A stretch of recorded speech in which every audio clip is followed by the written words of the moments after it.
Good morning, good evening, and welcome to this Medartis 2026 half-year results conference. We appreciate you taking the time this morning to dial in. Our reference document that you see also on the screen is the presentation slide deck, which was alongside the press release and also the half-year report published this morning at 6:45 on our website. With me today on the left-hand side is Peter Hackel, the CFO, and in the middle, Matthias Schupp, the CEO. One brief note before we start, housekeeping question. Please refer to the disclaimer which you see on the screen on slide 2 concerning forward-looking statements. We will take your questions at the end and welcome your active participation as always. With that, I'd like to hand over to Matthias for his opening remarks and the highlights of the first half on slide 3. Matthias, over to you. Yes, Fabian, thank you very much, and also a good morning, good afternoon from my side. Thank you for joining this call. You all know I prefer face-to-face. We did it during our media and investor day in June, during the FESH Congress. Now again, video conference, and in March next year we see each other, hopefully here in Basel. Let me start with a thank you to my team. I think we are very pleased with the results of the first half year. I told you already in our first conference, beginning of 2025, that we deliver on what we promise, and we continue to do so. And when I say promises, it's twofold, and we will hear it throughout the presentation today. It is the top line, but also the profitability we have in our focus. We are on track with our organic sales in the first half year, 17% growth, and this is also very important, we could increase our EBITDA margin to 18%. The touch rollout in the US, but also in Australia, is fully underway, is fully on track. But let me add, this is also a continuous rollout, very successful rollout in some European markets like Germany, Austria, and the UK, because the touch rollout is during some years and not from one month to the other. Most of you were here at FESH, the biggest tank congress in the world, came home this year to our hometown, to Basel, and we were very pleased with over 4,000 visitors, and more of the half of them we welcomed here in our headquarters in Basel. They could see the production facilities, but also share, some impressions when it comes to education. As well, this year, we had in the south of France the second Touch Congress. It was a worldwide congress for CMC1 prosthesis. It was a record attendance. It was fully packed beginning of May. A wonderful organization by our KeriMedical team. NeoOrtho's Cold Fusion project completed. We moved into the new offices beginning of the year in Q2, and also we opened in June together with our board the new facilities in Curitiba, Brazil, where will be the home for Medartis and NeoOrtho in the future. And we are now starting to move the machines also into the new production facility. I will come back to Latin America, but Latin America 2026 is a transformation year. A lot of things are happening, and we are also preparing international launch for NeoOrtho. And under this remark, the Latin America figures are really strong. Based on business performance to date, we are very confident that we can, Peter, elevate the promises, elevate the guidance for the full year to 17 to 19% top line growth. And therefore you see our cultural triangle on this chart. I think this is a reflection, the results are a clear reflection that our culture is progressing. Our culture is getting speed. And not only here in Basel, in the headquarters worldwide, and I feel this when I'm visiting our subsidiaries. The customer centricity is clearly a remark in the center of everything, and we are gaining with our core behaviors, with the attitude, with the agility, with the psychological safety, this is increasing. It's a different culture, and you see this in the results, and this was also confirmed with a very successful clean survey we ran during the month of May worldwide. 160.8 million group revenue. This is 30.7% up, including contributions of 24.3 million from NeoOrtho and KeriMedical. Our organic revenue growth 17%, driven by the dynamic growth in the U.S., but also further share gains in EMEA. And the European region is a region where we already have over 35% market share. Said this, nothing is impossible, and we will continue this momentum in Europe also in the future. Very happy with our EBITDA margin of 18%. The financials you will get explained in a moment from Peter in detail. And as I said, we are raising our 2026 guidance. When we look into the regional picture, EMEA, I mentioned it already.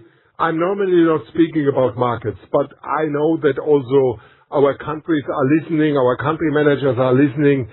A special compliment to Germany, the UK, Spain, and Austria for a very, very strong H1. Everybody had strong growth, but growing with nearly 20%, this is outstanding. Congratulations to these countries. The US with 27.4%, let me tell you, it's not all about touch. Yes, touch is a contribution driver, but we are also doing progress with our legacy business. We are closing the gap in Florida. We will come back to this later.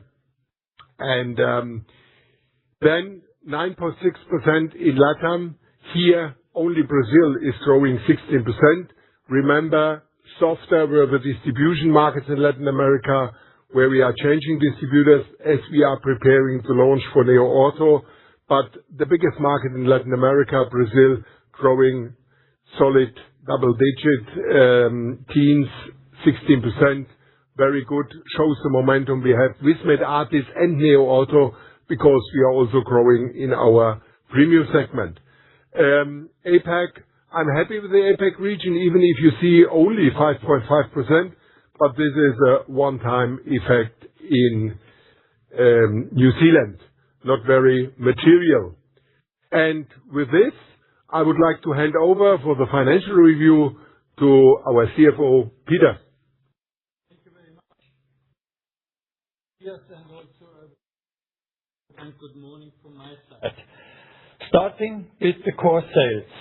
In the first half 26, we reported 160 million core sales, or an increase in Swiss francs of 38 million. That corresponds then to a growth rate of 31% in Swiss franc. And you see on the left side, we also have a slight negative FX headwind of almost 4 million, mainly driven by the US dollar and by the euro. If currency rates stays at the current level, I expect that to be stable in the second half, maybe even to decline a little bit in absolute figures. M&A and inorganic growth contribution, mainly from Keri and NeoOrtho, Catskills, the acquisition we did in the first quarter this year, contributed insignificantly to the M&A impact. Total M&A impact, almost 19 million. Organic growth, 17%, as Matthias has already highlighted. EMEA once again posted the highest growth in absolute terms, 40 million Swiss francs. US posted the highest growth in relative terms, 27% growth. All the countries in EMEA were growing double-digit, and also the distributor business was growing double-digit, despite a softness in the Middle East area that only contributes around 2% to total sales. US, we see a significant acceleration versus the full year growth rate 25 of 13%. That was lifted by a very good start of the Touch launch, and Touch launch was also one of the reasons why we increased our guidance a bit. We increased full year outlook from 1,200 cases to 1,800 cases, contributing an additional 3 million to top line. In Florida, where we suffered from the distributor change, especially in the second half last year, we have regained the business in the northern part of Florida, whereas the southern part, which is the home turf of the former distributors, we still need some more time for recovery. We expect that to be there at the same run rate as previously at the end of the year. Matthias also mentioned APAC, a bit the slower growth rate. That is caused by a one-time positive impact in the comparative base in the first half 25, where we recognized a bigger sale from set and instruments to our New Zealand distributors due to the change of the distribution model there, and we pulled out from direct sales in New Zealand. Excluding that one-time impact, growth would have been in the high single digit for the Asia Pacific region. Japan posted very solid double-digit growth. The Latin America region contributing 17 million, double-digit growth for the Brazilian market, also for the Medartis business in Brazil, which was lifted and supported there by the launch of the Modus tool set for craniomaxillofacial, but also very solid visit in Mexico. And Mexico will also be the first country where we sell Neo Ortho direct via our own sales subsidiary in the second half of this year. Looking at the sales development a little bit from a different perspective, from the product portfolio perspective, it shows our strong foothold in upper extremity that posted the highest growth with 21%, increasing the share of upper extremities to 71% of total sales, an increase of 4 percentage points. That was driven by a very strong performance of the hand and wrist portfolio, and lifted also by the expansion of the touch sales around the globe. Lower extremities, a bit lower growth, but double-digit growth of 10%, and CMF as only a single-digit growth. As said, that was impacted by the distributor sales to the New Zealand distributor in the first half. Excluding that, CMF would have posted also a high single-digit growth rate. Before we dive into the P&L, let me comment a bit on the tariff situation with the US tariffs. In the first half 25, we basically did not recognize a substantial US tariff impact. However, in the second half, we imported our products to the US with a 39% tariff rate. And already at the press conference in March, I said I expect a significant impact of this high tariffs in the first half 26, because these products were still on inventory, and only with selling the products to the hospitals, to the surgeons, we will recognize the 39% tariff. However, at the beginning of the year, we applied for a refund of this excessive tariff rate of 39%, and we got refunded by 4.4 million in the first half 26 of this year. We have recognized that fully in the P&L. However, in the cash flow, it is not recognized this, and we expect to get the respective cash in the coming weeks. So the majority of that refund of 4.4 million was used to normalize the tax rate in the first half with a rate of 12.5% roughly. That is also the rate that I expect going forward. That leads to a charge of 800,000 US tariff expenses in the first half in the core results. The remaining part that was not used to normalize the tax rate to 12% was posted in the IFRS result, lifting the IFRS result by 900,000 Swiss francs. So that means in the second half of 26, I expect a similar tax rate based on current knowledge of 12% as in the first half. Our project to shift production to the US for the US domestic market is fully on track, and we expect to produce around 70% of local US sales in the plant in Warsaw by the end of the year, and we expect that this share is going slightly up in 27 to around 80%. Coming now to the alternative performance measures and the reconciliation between the IFRS result and the core result. You see our usual reconciliation. On the left side, the one for M&A impact, which is mainly the amortization of the acquired intangibles of historical acquisitions. Then you see the normalization for the non-core business, the third-party business that we are producing for third parties in our Warsaw plant. That is expected to phase out once we use the capacity, and we need the capacity for our own production. And on the right side, you see the column others with basically two postings. On the one hand, a gain of 1.7 million of the refund of the excessive tariffs that was not used to normalize the tariff rate of 12%. And on the other hand, the second posting, a charge of 1.9 million in the OPEX, which was caused by a litigation that was initiated by a supplier without cause. This litigation is fully settled out of court, and we didn't pay anything, but we posted the cost for the litigation here in the other columns of the non-core results. Coming to the gross margin. The black columns represent the core gross margin and the increase on a constant exchange rate of very strong 140 basis points. Gross margin in absolute terms amounts to 130 million, or an increase in Swiss francs of 32 million. On the very left side, you see the FX headwind of 60 basis points, once again mainly driven by the US dollars and the euro. Adjusted for FX, gross margin in Swiss francs did increase 80 basis points. The main drivers of the gross margin increase was, on the one hand, a favorable product and price and regional country mix, contributing 70 basis points to the increase.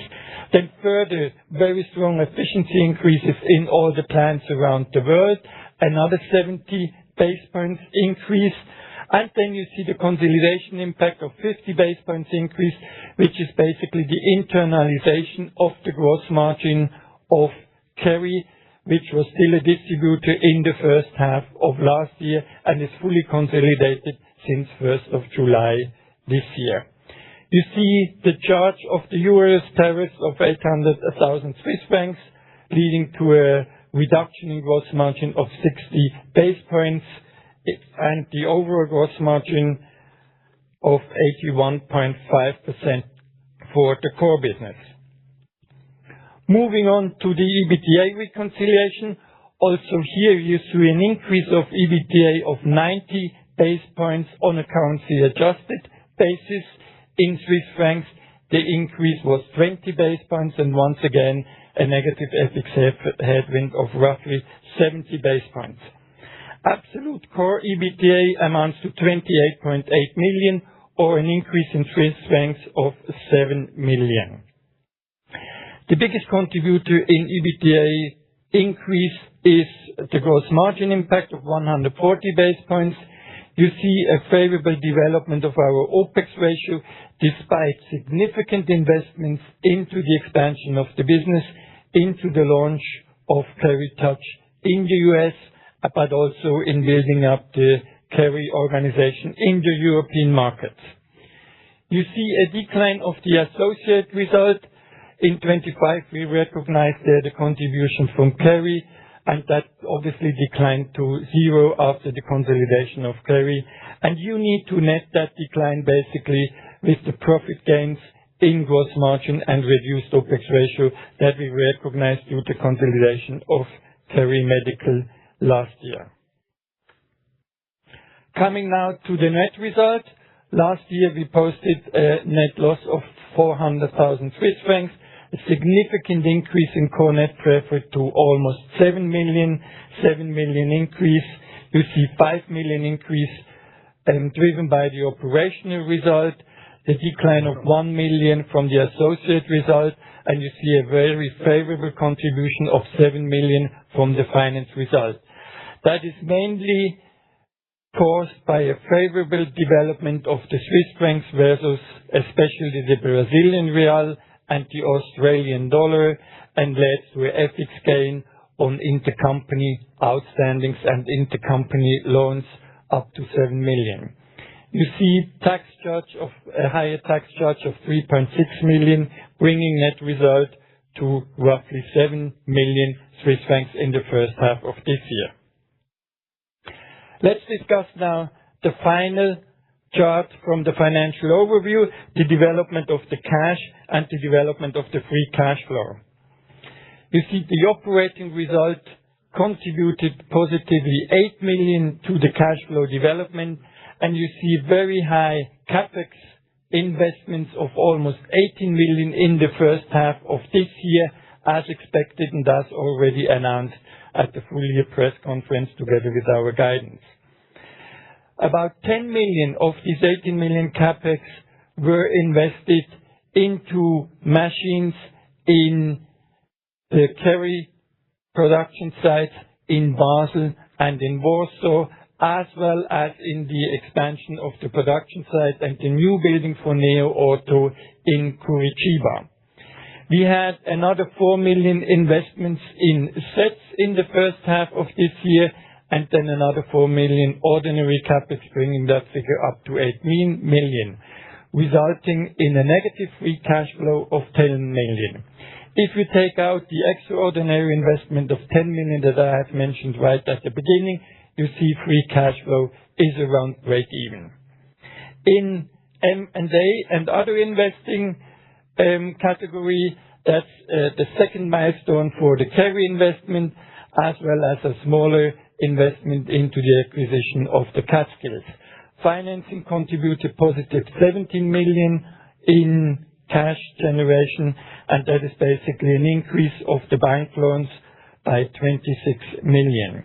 You see a marginal FX result, bringing the cash balance at the end of the first half to comfortable 26 million. And with that, I hand back to Matthias for the strategic outlook. Yeah, thank you very much, Peter. It's good, and I'm happy to have you and such a strong finance team on board. And Peter has also other qualities. We will come later to this on the commercial area. So let's speak a little bit about the strategy update. Our strategic house has not changed. Everything is based on our high-performance culture with a high-performance team. I spoke already about this. And I think Accelerate the US, we have this on our plan since last year. And we are doing this, and I think you see it in the figures. But this gives me also the opportunity to inform you that our US president, beginning of this year, for personal and private reasons, decided to leave. No impact, because I was already very close to the US team. We have a totally different US team than in the past. And we have this in good hands currently. And I think the results we see since this happened for the first half year are very positive, but nevertheless, also would like to use the opportunity to thank him, because strong contributions also from him during 2025. Kerry Medical, this became one team. Kerry Medical standalone within the Medartis group as a group company, like Neo Auto as well. Fantastic performance. Fantastic management, very happy having Kerry Medical, and also showing now when we have international congresses, when we have international events, Kerry Medical and the Medartis group team on one stage together. The value strategy, I have to say, fully on track. Still a lot to do. Our Cold Fusion project is finished in Curitiba. We move together now. We are preparing, like Peter said, the launch now in Mexico towards end of this year. We are preparing then, beginning 2028, the other Latin American markets like Colombia, like Argentina, like Chile. As I already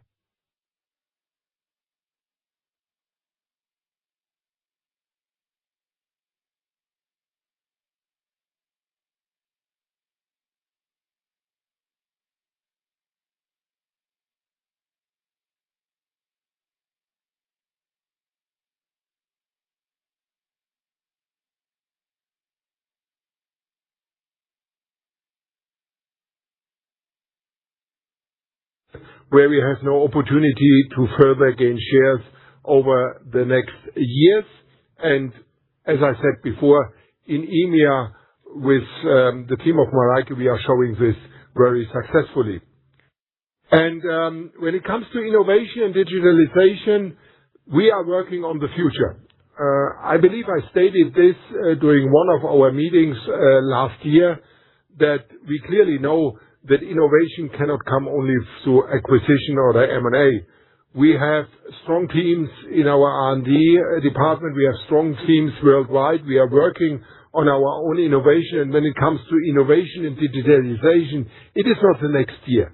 It is 2030 and beyond where we are looking now, and great things are prepared and the team is working on.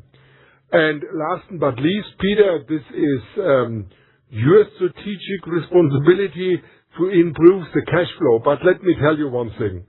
We have a clear plan. And I'm very confident with this plan. And I'm, as I said, very confident also with Peter and our finance team, this will happen. And on top of everything is our customer. And our customer, insurance companies, surgeons, hospitals, distribution partners. We have also internal customers. And they are at the center of everything what we do. And this is the big change if you compare Medartis today and Medartis maybe 5 years ago. We are firmly on track to meet our full year touch projection. KeriMedical continue to grow dynamically. We are growing 45% in the Medartis direct markets, and we are growing by 30% the business with external distribution partners. And we are even growing, and I mentioned this at the beginning, in the mature markets like France and Belgium on a run rate of around 20%. We sold last year a little bit more than 40,000 touch cases were performed. I'm speaking about volume, and we will grow to around 60,000 cases this year. Peter mentioned it, and I will come back to this. This is one of the reasons why we are increasing our production facilities in Archamps and Besançon. We are preparing for the future. We are preparing for the touch future because this is just the start. And yes, we are very happy with the initial start in the US. We only launched in January. We see a very good acceptance of the touch prosthesis. We see a vibe in the US market. We are on track with everything we have planned.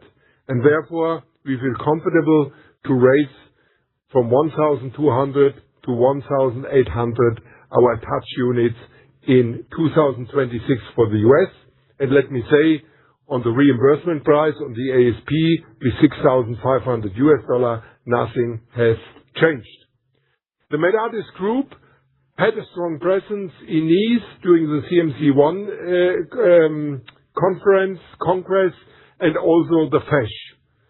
Education is everything, and those congresses are a lot about education. Education is one of our clear, strong pillars beside innovation for the future. And therefore, those congresses are important. But therefore, it's also important to have such a strong scientific and education partner like IBRA and such a modern IBRA Institute here in Basel. And as I said to you, news will come. We are still coming this year with our education center in Florida. The one team, and here is my one team, most of the players you know, and let me touch it. I said that Peter has more talents than only finance. He has also commercial talents, and he is currently heading at interim also the US. I did this immediately beginning of the year when our former US president left, and we had such a wonderful transition. We have such a strong team today in the US. We are on plan. We are executing on plan. In whatever area we are active. We have the Titan nail launch just in execution. I will come back to this currently in August. We have now in September in Boston the biggest U.S. Congress, the ASSH, where we have a fantastic representation.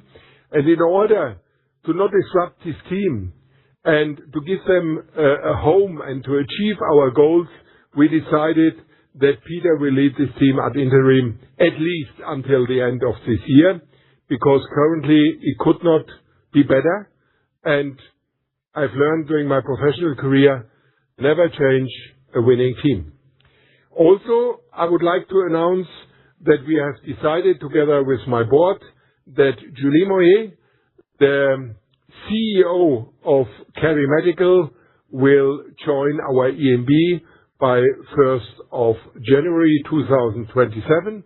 This is a clear message also how important Kerry Medical is and how important this one team approach is for Kerry Medical with my Medartis group team, and therefore they need a voice also in the EMB. We will announce it at a later stage, but in January our new CEO for NeoOrtho and EVP LATAM will start, and this position, and this is not new, I already announced it, will be part of the EMB as well, and we have no other changes here. As I said, Julie joining us, she has a long background with Kerry Medical. She was really growing under the leadership of Dougal and Bernard, the founders, in this role. She's coming from R&D, she's coming from quality and regulatory. She knows the whole organization. So, nobody better than Julie to represent in the group, in the Medartis group, EMB, Kerry Medical. And when we speak about Kerry Medical, we need to speak about our production facilities. You see it on this picture. We are growing. We have now 6. Peter mentioned it already. Premium implants in Warsaw, US. We are ramping up by end of this year to around 70% of our volume we need for the US produced in the US. Next year it will be 80%. We call this project Flash, and it's faster than a flash. Then we have our value implants new production facility, which we just officially opened in June this year in Curitiba, where we are now moving the machines in from the old production facility, but also new machines we are expanding. This is in progress throughout the second half and in Q1 2027. And therefore I said for Latin America and not only NeoOrtho, it's a transformation year 2026. Then we have 2 production facilities, one in Besançon, where we will build a new production facility starting this year, and one production facility in Archamps, which is close to Geneva, where we just a few weeks ago had the opening of the expansion. So we are really looking ahead the next 3, 4, 5 years to have the volume for Kerry Medical assured to be produced. Then we have in Ghent our Catskills production facility and offices in Belgium. Very happy with the start of Catskills, very happy with the acceptance of Catskills, especially in our European markets. And then, last but not least, but we should not forget it, it's where we are sitting today, our headquarter, our premium production, our main production facility in Basel, Switzerland. And premium is Swiss production and will be Swiss production also in the future. We have expansion plans also for this plant here at Stücki Park in Basel. As I said, we opened, these are some impressions of the Kerry Medical plant in Archamps with a lot of politicians, but also a lot of customers. This was really a highlight also for Archamps and for the industrial zone to have in such a short time the first expansion of Kerry Medical. And here you see how the new plant will look like in Besançon. This will be really a big plant where mainly the implants will be produced, and the land is already purchased and the building will start in Q4 this year. And as you know, we are fast in construction plants. We have shown this also in Curitiba. And coming to Curitiba now, you see it on the Vivir en Movimento, so living in movement. This is the slogan from Neo Auto, and this picture shows also our entire board in Curitiba visiting and opening the new plant in June. So in June this year, so we are in a new home now. This brings me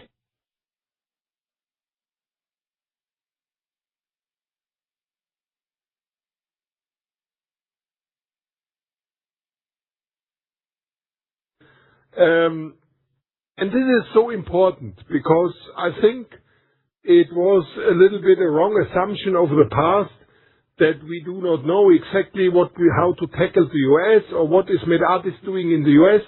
I think we are showing now for the second time after successful touch launch that we know how to tackle the US, that we know how to prepare a launch.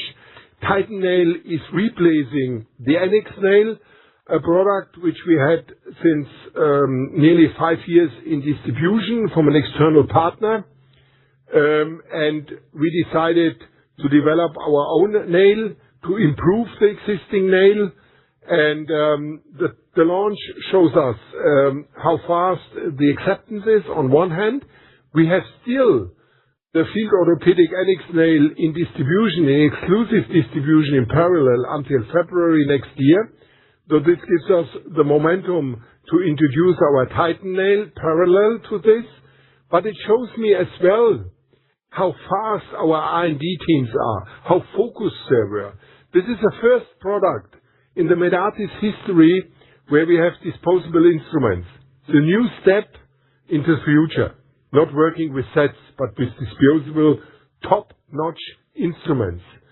And we will gradually now phase out the Annex Nail and transition to our own technology.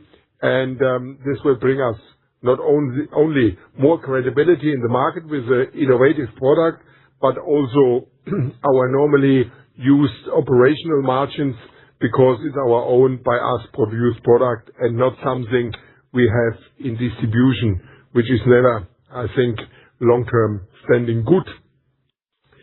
The new proximal humerus system in limited release, we know that we have to improve shoulder. We know that this is addressing a top 3 indication where we were not present. This is again one of the innovations of our team. This is not just bringing a product.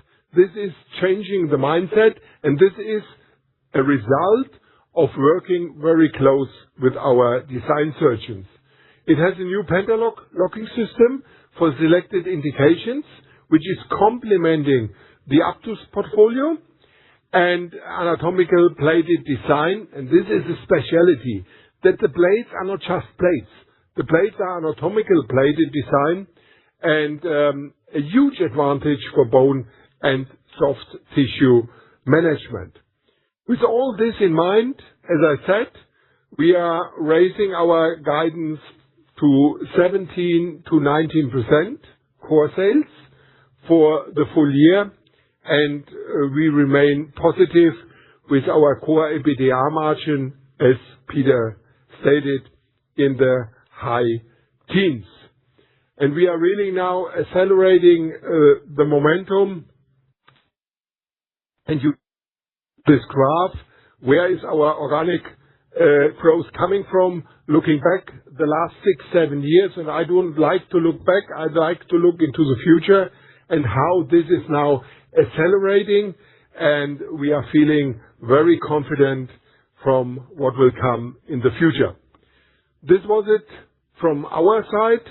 Thank you very much. I will hand over to Fabian now for the Q&A. Yes, excellent. So we move seamlessly to the Q&A session. As this is an online call, we would appreciate that you use the question button, which is this, I guess you use from other companies, the raise your hand button, and then we will call you up. The first question is from Sandra Dietschi from Octavian. Please unmute yourself and ask your question. Yes, good morning, gentlemen. I have two questions. The first one is on the U.S. So in the U.S., excluding Carry Touch, how is the underlying momentum doing? Is it fair to assume some low double-digit growth in this underlying business? And then it would also be helpful if you could share some more color on is there an expected headwind from this title nail transition, so the phase out, or is this imminent accretive, this transition? Just to better kind of understand what to expect from the underlying business in the second half of this year. That would be my first question. Yeah, Sandra, good morning. Thank you very much for your question. Spot on. The touch, I would like to give you some idea. You know that the reimbursement price of ASP $6,500. We did around 700 touch in the first half year. So this gives you a heads up that we are also with our legacy or base business underway.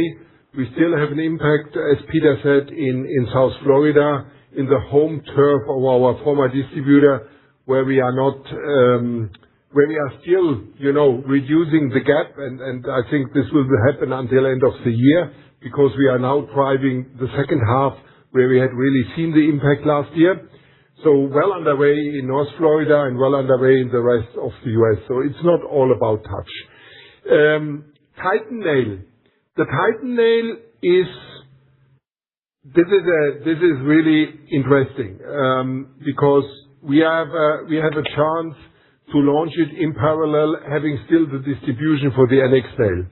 So we normally would have increased the volume, but we are now phasing in one in. So we expect to come in line with what we have done with our NX nail. Why not faster? Why not more aggressive? Because also for the Titan nail, as I explained it many times for touch, you need contracts. We are doing this currently, changing contracts, and so we are very positive with the change. We will not see an impact. Okay, fair. Perfect. And then my second question is on LATAM. So could you there split kind of the growth from the premium Medartis franchise and the one from Neo Ortho? And is there, there was a break in the call, so maybe you elaborated on it, but I couldn't hear it. So what is the trend in the premium segment? Is there still some pressure on that, or how do you see that also going forward? We have double-digit growth in premium and value. We see this premium is accelerated, especially in Brazil, because we did some reorganization also on the commercial side. I see no pressure. I see possibilities. You know that only 15% of the market is premium, but we had room for improvement in this premium segment. It looks a little bit different, and you see overall, we are only growing 9.6% or 9.7%. The impact is distributor markets in Latin America. Distributors where we are not directly represented, where we put a stop a little bit and restructured now because we need new partners to distribute Neo Ortho and Medartis in the future. So we are preparing this. But the direct market, Mexico and Brazil, we are well underway, and this is the indication for the future. We can grow in premium, but over the years, the acceleration with value will be faster. But also here, Sandra, we should be a little bit patient. I'm very happy. It's fantastic. But we are already jumping into conclusions what will come. We are still in a ramp-up phase for Neo Ortho. We just moved the production. We just moved the people. We are at the moment transferring the machines. So everything will come together next year. Thank you very much.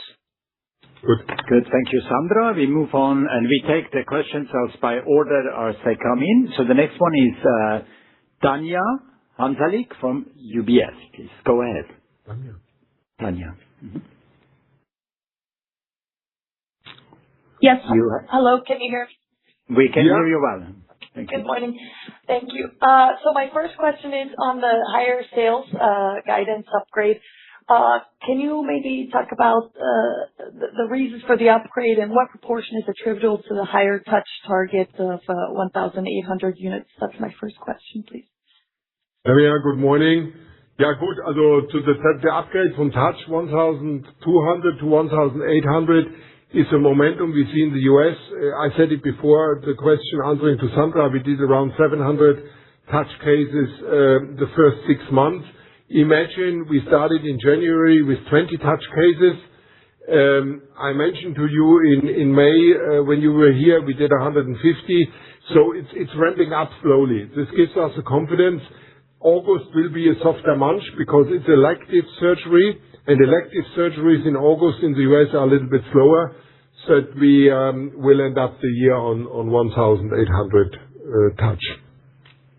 And? Yeah, the question was how much of the raise in the guidance was attributable to touch and maybe to other businesses? Oh, no. I think this is mixed. It's not only touch.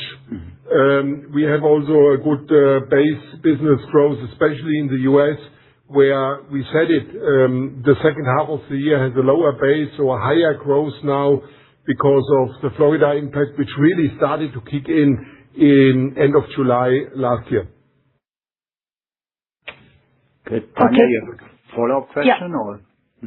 Well, yeah, maybe on the U.S.-based business, can you talk about, do you see any evidence of cross-selling from Carry, or is this a bit too early for this? When should we expect this to kick in?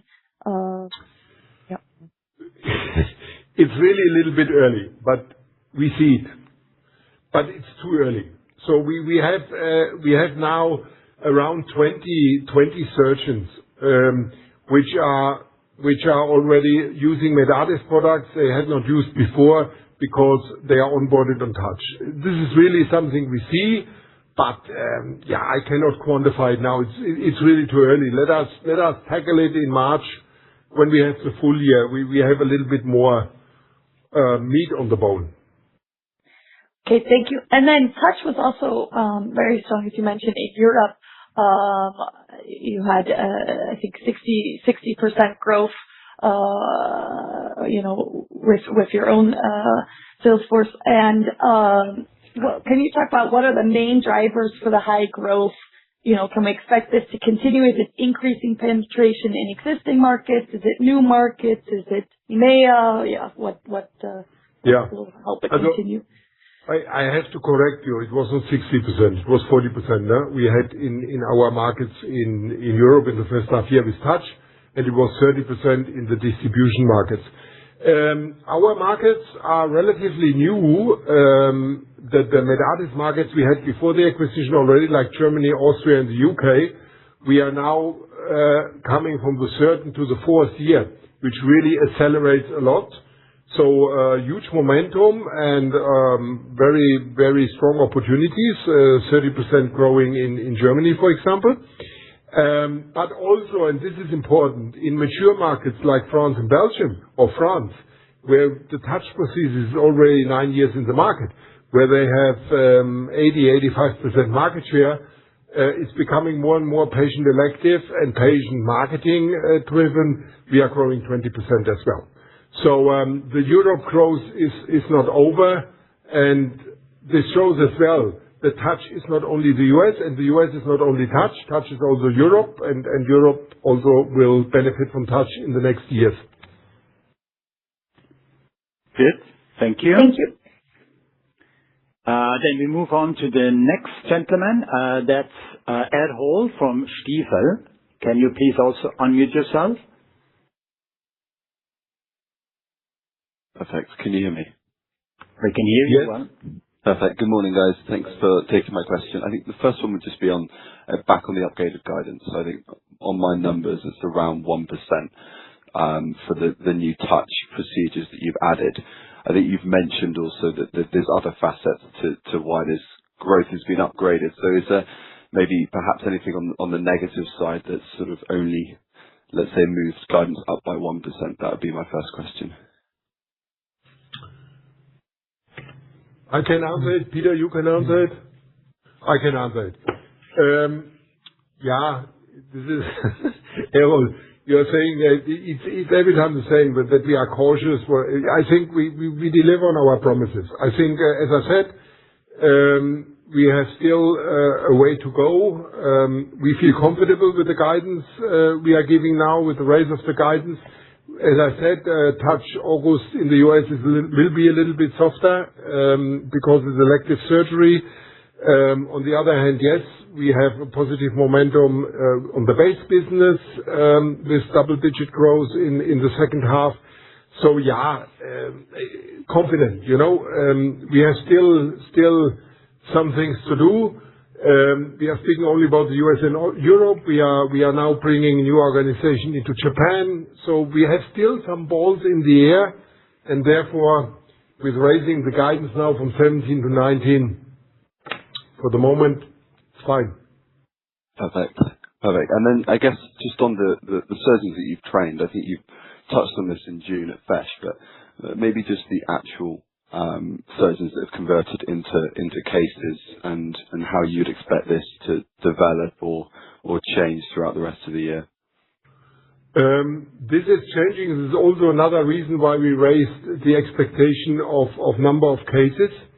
And remember that a new surgeon, he starts with 1 or 2 cases, then there is a pause. He's waiting for the 6 weeks, 9 weeks result, and then he's doing the next patient, a very slow ramp up. Currently, only half of the trained surgeons are doing touch, but they're not because they don't like, but they do not have a contract in their hospital to do it. We have trained a little bit more than 200 surgeons.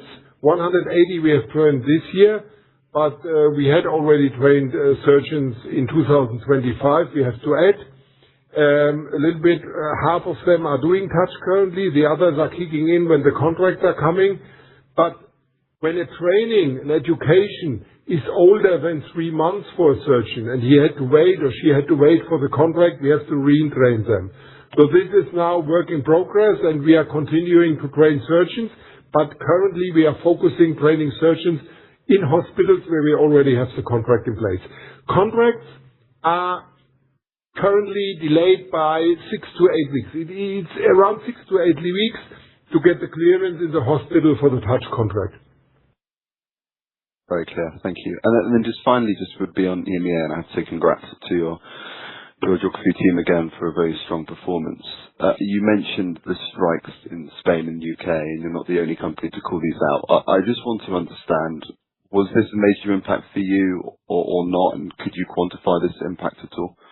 No, I didn't mention strikes. I mentioned congratulations to our team in Spain and the UK for a super first half year. They did a really good job. Yes, it impacts, of course, when there are strikes, but the team is, especially in the UK, they are already used to it and preparing, and urgency cases, patients after an accident, trauma patients are anyway attended. So the teams are managing this very well, and they had a strong momentum in the first half year. Maybe, Ed, I can add to that. So you read the press release obviously very carefully. So there was some impact on the strikes, yes, but that was not significant. UK had an excellent performance. It was actually the best performing touch country when you look at the growth rate of that business segment. I would say that without that, we would even have grown a bit stronger, A slight impact, but not something severe, But we usually try to list every element that is in the first 6 months, and that was one element that was brought up also by the business region. Perfect. Thank you very much, and congrats again. Thank you very much. Thank you, Ed. So then we move on to Michel Büchler from ZKB, Zürcher Kantonalbank. Please also unmute yourself. Hello, and thank you for taking my questions. I hope you can hear me fine. I have a question for Peter on the free cash flow. I appreciate that the 10 million were extraordinary.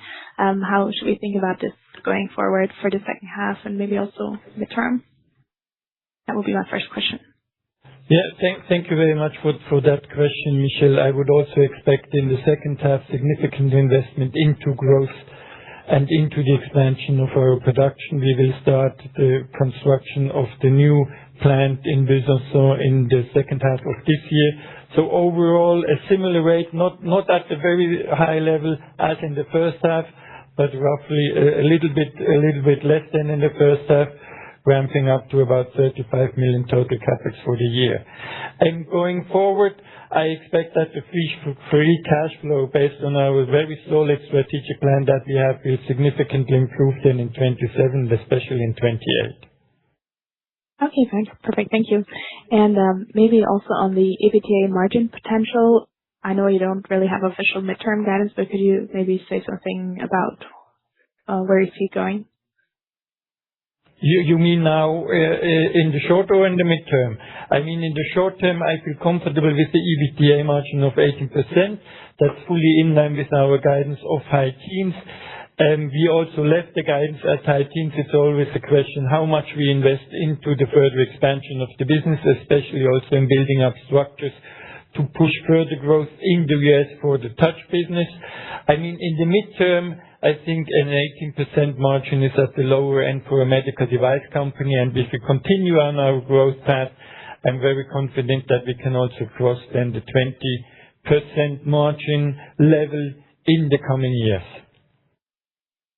Perfect. Thank you. And maybe one last question. Matthias, you mentioned the introduction maybe of single-use instruments in the future. Do you see in the future an impact on CapEx? Because sets are a huge part of your CapEx. But I guess it's too soon for a material impact right now. Yeah, Michael, good morning. No, it's a little bit early, but I said it a few times. I clearly see the tendency going to single-use instruments and to smaller instrument sets in the future. I see this because with the old-fashioned sets, and not only from us in the orthopedic industry, you can even sometimes hardly lift them into the sterilization. It's crazy. So I see this is a process over time. This would be beneficial, of course, for our CapEx, and much easier logistic and supply chain wise, but this is a long process. This would become very disruptive in this industry. But in hip and knee, we see this tendency as well. And we started now to go in with our nail, and look, it's well received. So why not targeting now other portfolios as well? But this is a process. You need to produce them, you need to design them. So this will may come over the next years. Thank you. Thank you, Michel. Just for your information, so if you want to review the growth rates for touch in the distribution market, so that was outlined on slide 17 because I got some text message. 17 is the slide. Then we go on to, we have a follow-up question from Sandra. Sandra, could you also again unmute yourself? Yes, thank you for taking my follow-up question. That one for Peter on the currencies. So you mentioned that you would expect a similar currency impact on the sales in the second half as we have seen in the first half. Is this also true for the EBITDA margin, or is there anything we should be aware of because of changing production sites? As I understand, your guidance is in local currency. Yeah. No, your assumption is correct, Sandra. I mean, if you look at the currency development, we saw especially an appreciation of the Swiss franc after the first quarter 25, and that is basically causing the impact in the first half. But we never know how the currencies will develop. What I said is based on current level, obviously, but I'm sure you're aware of that. No, sure. Okay, cool. And then one last question for Matthias on going back to Carry Touch. Now you raised your expectation to 1,800 for this year. You previously mentioned that you have kind of an expectation or an ambition to reach 10% market share by 2030, which would be some 15,000 touch already. Some thoughts on that midterm ambition? Yeah. 2030 is a long way to go, no? Look, I still believe that when we did our business case for KeriMedical, we did a good analysis. And if you see that our budget for the first year was 1,200, was really a safe budget. It was not a crazy budget. And now we see that things happened in the U.S. which we did not imagine. That the surgeons on one hand accept it so well, and on the other hand, that we get so much media driven through the hospital and surgeons. And I showed in June when you all were here a video from a TV show. So those are things which are driving this momentum. And yes, you know me, I'm positive, but I cannot give you now a new guidance for 2030. You know, you never know. Let me say one thing. When they started, and I'm discussing this with Kerry Medical, with the management, with Julie, when they started 9 years ago in France, nobody ever imagined that they could do in France 80% of the market share and 17,000 cases per year. So nobody. So and then you put this 17,000 after 9 years in relation to the 15,000 in the US. I think this answers a little bit the message. But let us go this year. Let's discuss it next year when we have a bit more information. That's perfectly fine. Thank you so much. Okay. So yes, then we have a follow-up question from Ed, from Stephen. Hi, thanks for taking my follow-up. I think for me, it's just on the APAC opportunity. I think you talk about the reorganization in Japan, and I'm just trying to understand sort of how should we think about Japan, maybe not just for this year, but obviously into the midterm. And then obviously on the Australian touch news as of the 1st of July, like how exciting is touch in Australia? I appreciate it's a smaller geography than others, but some initial thoughts there would be interesting. Thanks. Yeah, let's start with Australia touch. Everybody is excited. I think we did around 500 cases out of the pocket where the patients had to pay. A little bit, the touch reimbursement price is around about 1,300 Swiss francs in Australia. And but as you said, it's a limited market. I think in the future we can double the volume which we have done when it was out of pocket, but well accepted as well. Everywhere where touch is launched, it's well accepted. And for the APAC region, I think this is very important, and I said it, that because of missing headspace, this was not, Japan was not the first focus when I started. In the meantime, I was in Tokyo. We had good meetings. We took our decisions. We have a new general manager in Japan starting 1st of September. He's grown up in Japan, but actually he's German and has a European mindset, but Japanese family and very well established 30 years in Japan, international background, coming from MedTech. We are moving in a new office location. We are having then also a kind of education center. It's a little bit different in Japan. So we are revamping this business. And but as I said, this project starts now in September. Next time when we see each other, I will give you a clear guidance how Japan will move into the future, but we have a big opportunity there, big opportunity in Japan, and this is the reason why we took now the bull by the horns and revamped Japan. Very clear. Thank you. Good. I think that's it for today. Let me quickly check. Yeah.